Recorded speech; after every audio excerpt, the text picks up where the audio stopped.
Dear friends, AR Edu Info Plus YouTube ചാനലിൻ്റെ പുതിയൊരു വീഡിയോയിലേക്ക് സ്വാഗതം. ഇന്നത്തെ വീഡിയോയിൽ ഡിസ്കസ് ചെയ്യുന്നത് what about planning process, that is the steps involved in the process of planning. Steps involved in the process of planning may vary from organization to organization. The steps involved in the process of planning are, first of all, setting up of objectives. First step is identification of objectives. Before doing planning function, first of all, business objective is to be set up. Objectives may be profit maximization, sales maximization, or maximum share in the market. Whatever may be the objectives of the organization, before doing planning, objectives should be set. The first step in the process of planning is determination of objectives. ലക്ഷ്യം നിർണ്ണയിക്കലാണ് planning നടത്തുന്നതിൻ്റെ ആദ്യപടി. ലക്ഷ്യം set ചെയ്തില്ല എങ്കിൽ planning പരാജയപ്പെടും. അതുകൊണ്ട് first step എന്ന് പറയുന്നത് ലക്ഷ്യം നിർണ്ണയിക്കുക എന്നുള്ളതാണ്. Setting up of objectives. Objectives പലതരത്തിലാവാം. ചില സ്ഥാപനങ്ങളുടെ ലക്ഷ്യം കൂടുതൽ ലാഭം ഉണ്ടാക്കുക എന്നതായിരിക്കും. ചില സ്ഥാപനങ്ങളുടെ ലക്ഷ്യം കൂടുതൽ സെയിൽസ് ഉണ്ടാക്കുക എന്നതായിരിക്കും. ചില സ്ഥാപനങ്ങളുടെ ലക്ഷ്യം കൂടുതൽ മാർക്കറ്റ് ഷെയർ ആവാം. ലക്ഷ്യങ്ങൾ മാറുന്നതിനനുസരിച്ച് സ്ഥാപനത്തിൻ്റെ പ്രവർത്തനങ്ങളിലും മാറ്റമുണ്ടാവും. So, the first step involved in the process of planning is determination of objectives. That is setting up of objectives. The second step is developing planning premises. That is assumptions about future.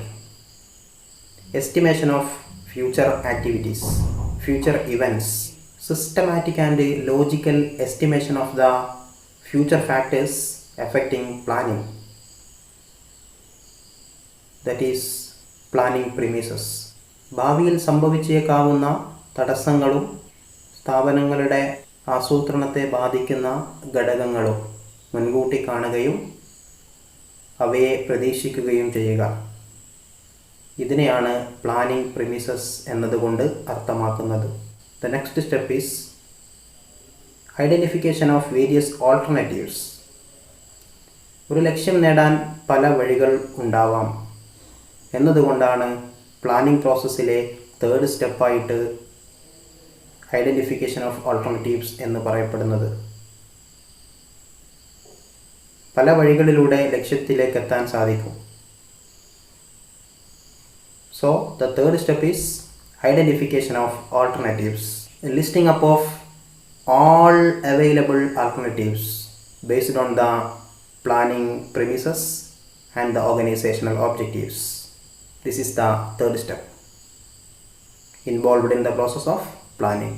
Objectives may be achieved by the expansion or diversification. What is the difference between expansion and diversification? Expansion means expanding the business with the same product line. ബിസിനസ്സിനെ വിപുലീകരിക്കുക എന്ന് പറഞ്ഞാൽ നിലവിലുള്ള business തന്നെ കൂടുതൽ investment നടത്തിക്കൊണ്ട് same ലൈനിൽ തന്നെ തുടരുക എന്നുള്ളതാണ് എക്സ്പാൻഷൻ കൊണ്ട് അർത്ഥമാക്കുന്നത്. What is diversification? Changing the area of business or variating from the current product line. That is diversification. Whatever may be the ways adopted, objectives can be achieved through different ways. So there is a third step, identification of various alternatives. Sometimes objectives can be achieved through joint venture or takeover or any other ways. Only most promising alternatives are to be selected. For this, a preliminary examination should be conducted. A preliminary test is to be done. കണ്ടമാനം ആൾട്ടർനേറ്റീവ്സുകൾ select ചെയ്യാതെ സ്റ്റാർട്ടിങ്ങിൽ തന്നെ ഒരു പ്രാഥമിക test നടത്തിക്കൊണ്ട് ഏറ്റവും suitable ആയിട്ടുള്ള ആൾട്ടർനേറ്റീവ്സിനെ തിരഞ്ഞെടുക്കാൻ വേണ്ടി ശ്രമിക്കുക. lot of mathematical techniques and computer aided techniques are available, but there is a limit for the evaluation. So only promising alternatives are to be selected. That is the point. This is the third step involved in the process of planning process. The fourth step is evaluation of the alternatives. Evaluation should be made in the light of various factors such as cash inflows and outflows, risk, limited resources, payback period. These are the some factors to be considered. Payback period should be considered. Initial investment എത്ര സമയത്തിനുള്ളിൽ തിരികെ ലഭിക്കും എന്നുള്ളതാണ് payback period കൊണ്ട് ഉദ്ദേശിക്കുന്നത്. സ്റ്റാർട്ടിങ്ങിൽ മുടക്കിയ തുക എത്ര വർഷത്തിനുള്ളിൽ തിരികെ ലഭിക്കും. Total inflow of the cash. ഇതാണ് പേബാക്ക് പീരീഡ് കൊണ്ട് ഉദ്ദേശിക്കുന്നത്. അതേപോലെ risk involved in the business, limited resources, whatever may be the resources, men resource, material resource, money resource, machine resource, all resources are limited. So limited resources are to be considered. ഇത്തരം ഘടകങ്ങളൊക്കെ പരിഗണിച്ചുകൊണ്ട് ലഭ്യമായിരിക്കുന്ന ഓൾട്ടർനേറ്റീവ്സിനെ ചോയ്സുകളെ evaluate ചെയ്യുക. ഇതാണ് planning പ്രോസസ്സിലെ fourth step. The next step is choosing the best alternatives among various alternatives. Evaluation ശേഷം best among those alternatives are to be selected. This is the real point of decision making. Fit one is to be selected. Fit one is to be selected. ഏറ്റവും suitable ആയിട്ടുള്ള, ഏറ്റവും ബിസിനസ്സിൻ്റെ ലക്ഷ്യങ്ങൾക്കും planning പ്രിമിസസിനൊക്കെ അനുയോജ്യമായിട്ടുള്ള ഒരു alternative select ചെയ്യുക എന്നുള്ളതാണ് fifth step. The next and sixth step is preparation of supporting plans or derivative plans. After the preparation of basic plans, some derivative plans are to be selected. For what? For the implementation of basic plan, some supporting plans should be there. Some examples of supporting plans or derivative plans are decision about equipment purchase, material purchase, recruitment and training, development of new products. These are the examples of some supporting plans.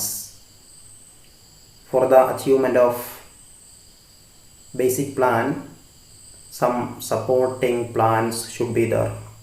Okay, this is the sixth step. Seventh step involved in the process of planning is implementation. Implementing the plan. Utmost care should be taken while implementing the plan by considering the all other factors, all factors which we have already considered while evaluating alternatives, while developing planning premises, developing objectives. By considering all these factors, implementation should be done. Plan is to be implemented. This is the seventh step involved in the process of planning. The next and last step is follow-up. Follow-up is must because environment surrounding the organization changes day by day. So follow-up activity should be done. Especially external factors are changing. This is beyond the control of the organization. So constant monitoring of the plan for the adjustment and correction. Follow-up indicates constant monitoring and follow-up indicates constant monitoring of plants. Constant monitoring of plants. Follow-up indicates constant monitoring of plants for the adjustments and corrections. Planning will be completed only after the follow-up activity. Follow-up is must because the environment is changing day by day. These are the general steps involved in the process of planning. Process of planning is vary from organization to organization. സ്ഥാപനങ്ങളുടെ രൂപവും ഭാവവും ലക്ഷ്യവും മാറുന്നതിനനുസരിച്ച് പ്ലാനിങ്ങിൽ involved ആയിട്ടുള്ള സ്റ്റെപ്സുകളിലും മാറ്റമുണ്ടായിരിക്കാം.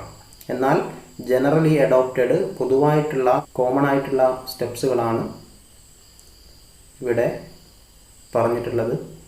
മറ്റൊരു ടോപ്പിക്കുമായി മറ്റൊരു വീഡിയോയിൽ വീണ്ടും കാണാം. ഈ ചാനൽ നിങ്ങൾ ഇനിയും സബ്സ്ക്രൈബ് ചെയ്തില്ല എങ്കിൽ ഉടനെ തന്നെ സബ്സ്ക്രൈബ് ചെയ്യുക. ഈ വീഡിയോ നിങ്ങൾക്ക് ഇഷ്ടമായെങ്കിൽ ലൈക്ക് ചെയ്യുക. മറ്റുള്ളവർക്ക് ഷെയർ ചെയ്യാനും മറക്കരുത്. നിങ്ങളുടെ വിലയേറിയ അഭിപ്രായങ്ങൾ കമൻറ്റുകളായും രേഖപ്പെടുത്തുക. നന്ദി, നമസ്കാരം.